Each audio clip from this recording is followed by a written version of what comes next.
বন্ধুগণ, আপনারা জানেন যে গতকাল আমাদের সহযোদ্ধা শরীফ ওসমান হাদী শাহাদাত বরণ করেছেন। পুরো বাংলাদেশের মানুষ আজ শোকাহত এবং তারা শরীফ ওসমান হাদীকে যারা হত্যা করেছে তাদের বিচার চায়। আমরাও এই বিচার চাই এবং আমরা ইতিমধ্যেই দাবি করেছি যত দ্রুত সম্ভব শরীফ ওসমান হাদীকে যারা গুলি করে হত্যা করেছে তাদেরকে বাংলাদেশের কাছে হস্তান্তর করতে হবে এবং তাদের বিচার নিশ্চিত করতে হবে এবং এই ধরনের ঘটনা যেন আর কখনোই না ঘটে সেটা সরকারকে অবশ্যই নিশ্চিত করতে হবে। একই সাথে আমরা দেখেছি আজ সারা দেশে মানুষ ওসমান হাদীর জন্য নেমে এসেছে। তবে এই ঘটনাকে কেন্দ্র করে বিভাজনকে উস্কে দেওয়ার জন্য এবং নানা ধরনের স্বার্থান্বেষী মহল আমরা দেখেছি যে গণমাধ্যম, ধর্মীয় প্রতিষ্ঠান এবং এই ঘটনার সাথে সম্পৃক্ত নয় এমন অনেক জায়গায় হামলা করেছে, অগ্নিসংযোগ করেছে।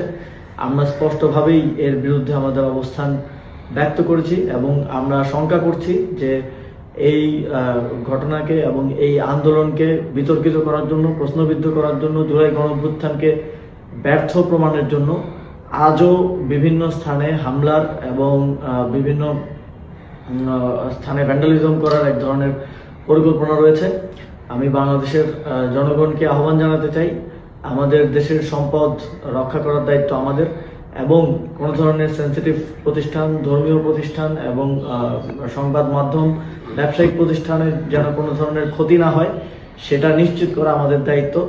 আগামীকাল এ ধরনের সকল প্রতিষ্ঠানকে নিরাপত্তা দেওয়ার জন্য সবাই সতর্ক থাকবেন এবং অবশ্যই সতর্ক থাকবেন যেন আমার প্রতিবাদ মিছিল, ন্যায় বিচার চাওয়ার জন্য যে মিছিল, সেই মিছিলকে কেউ ভিন্ন দিকে ডাইভার্ট করতে না পারে, সেই মিছিল থেকে কেউ কোনো ধরনের অনাকাঙ্ক্ষিত পরিস্থিতি সৃষ্টি করতে না পারে।